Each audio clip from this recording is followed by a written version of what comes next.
Just in terms of trying to get things done in Washington, this couldn't come at a worse time for the Biden administration, could it?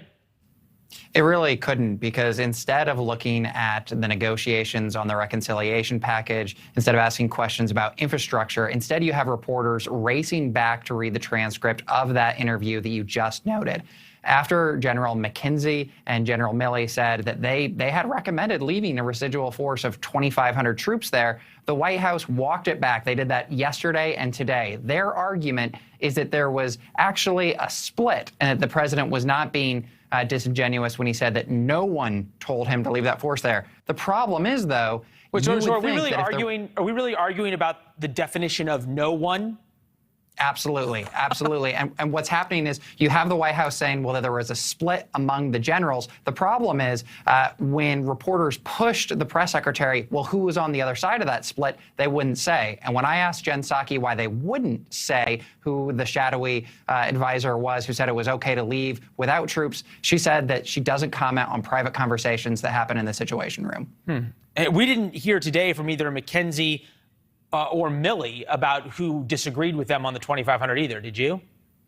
No, we didn't hear a name. Again, those guys have said that they're not going to reveal private conversations. But the president talks about this in historical context. He made a major point of saying that he was going to end a 20-year war, that he wasn't going to hand this war off to a fifth president. He understands the historical implications. But the question remains, why does the American public not deserve to know how this last chapter in that war ended? We still don't have answers. We still don't have answers, and maybe Bob Woodward will write a book about it, and we'll find out at least some answers, or whoever talks to him off the record. This brings up an important question for the White House, because do they view it as just keep Afghanistan off to the side, and if they get a win on this huge $3.5 trillion spending bill, everything's absolved? Well, they certainly need a win on the infrastructure bill, because right now there are several other crises that the administration is trying to move past.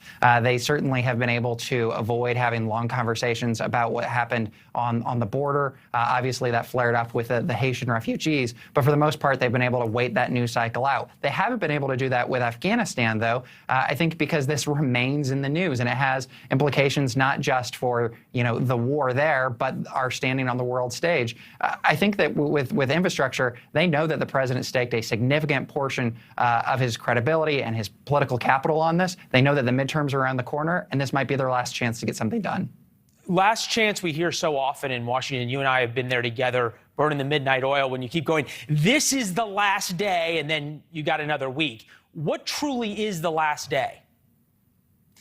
We're going to find out. And it was interesting today that you see the White House is in the middle of all of these negotiations. Bernie Sanders is telling the House that if there is not a vote on both the reconciliation package and the infrastructure package, that he's going to sink the infrastructure package. You have Nancy Pelosi saying that she's going to decouple them. And then in the middle, you have the White House, which is standing by the speaker and saying that they trust the process, but saying now that they are okay going down on that 3.5 trillion number. That's going to be a hard pill to swallow for a lot of these progressives who said that they wanted to start negotiations at 6 trillion, and they already feel that they've made a concession. So it's a messy food fight, and it's interesting that it's happening predominantly on the left right now between moderates and progressives.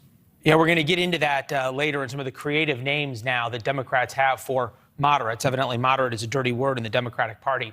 Hey, Phil, great conversation. Continue to read your writings on RealClearPolitics.com. Great exclusives that you have up there. Thank you. Thank you, sir. All right. Congressman